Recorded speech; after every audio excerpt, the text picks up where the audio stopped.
So you're thinking about moving to either Fort Walton Beach or Niceville, and you're trying to figure out which one is right for you. Let's talk about it.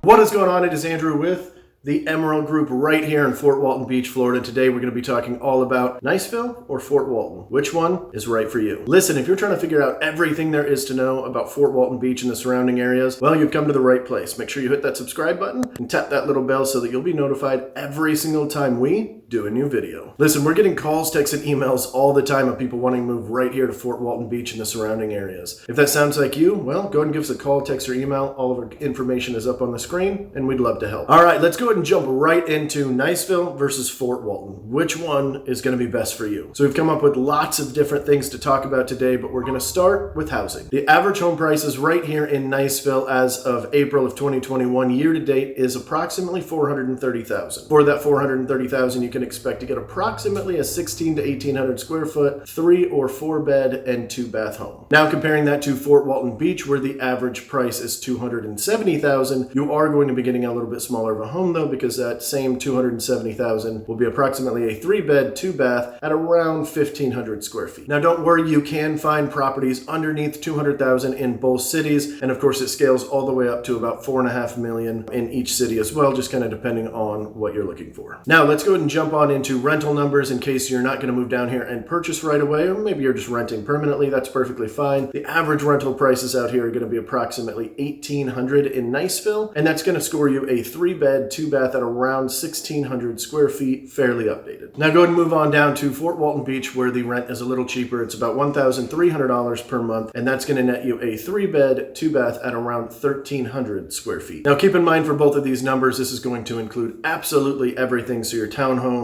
condos, and apartments, as well as single family homes. So if you're looking for single family home in general, and that's really it, you may have to bump up your average price point when it comes to renting. Now, as far as a couple of other cost of living items, there is going to be a big difference between the two because you are getting an average size home that's higher in Niceville at around 2,200 square feet versus around the 1,600 square feet out in Fort Walton. There is going to be a difference in utilities, so make sure that you plan for that. And just about everything else when it comes to cost of living in each city is going to be around the same. So if you're curious on the actual details on some of those, we do have cost of living videos specifically designed for each city. So as far as going out to eat and healthcare and all of that great stuff, we do touch on those in other videos. So go ahead and go check those out. We'll throw them right up top here. And that leads us into probably the most important reason why there's such a big price difference, and that is the location. Now both cities are going to have all the basics that you need. So all the grocery shopping, normal shopping, just really anything fast food, eateries, all of that great stuff. Both cities are pretty comparable in that aspect. So not really one over the other there. Now when it comes to getting out to Destin, Miramar Beach, 30A, and going out to the shopping, the food, the fun, the tourists, all of that great stuff, well, this is where Niceville starts taking the lead. Just outside of the Blue Water Bay area is the Mid-Bay Bridge, which goes right into Destin. It does cost a few bucks, and so that part kind of sucks, but it does get you right there into Destin without having to go through all the traffic that you would if you were going through Fort Walton Beach. So big winner there for Niceville. Even though you do have to pay, you're going to spend a lot less time sitting in traffic, sitting in your car. You can jump right over into the outlets. You can jump right into the Destin Commons, wherever you want. Now, a lot of people that move down here, they partially do it because they want to have quick access to the beach. We've got, world-renowned beaches out here, as most people know. If you're watching this, I'm sure you've seen a bunch of the other videos if you haven't visited already. And that's where Fort Walton Beach is going to take the cake a little bit there. So because it is right on the water, it's a coastal town, you can get to the beach very, very quickly, generally within about 10 minutes, no matter where you're at in the city. In Niceville, however, you're either going to have to come into Fort Walton to get to the beach or jump the bridge and go down into Destin, where the beaches are going to be just a little bit more crowded depending on the time of year that you go. Either way, you're still about 20 to 30 minutes, even in the worst case scenario, depending on where you're at in Niceville. So all in all, it's not that big of a trek. So what exactly makes Niceville so much more expensive than Fort Walton? Well, it's a combination of a couple of things. Now, there's probably about a dozen smaller reasons, but there are two really big, important factors that change the price in each one of these locations. The first of which is the zoning and how the properties are laid out. So in Niceville, most of the properties are going to be like-minded. So you're going to be in a group of very similar properties just about everywhere you go. In Fort Walton Beach, however, it's not necessarily like that. So you could have a brand new construction right next to a trailer, right next to an apartment complex, which is right next next to an apartment building, and then even have,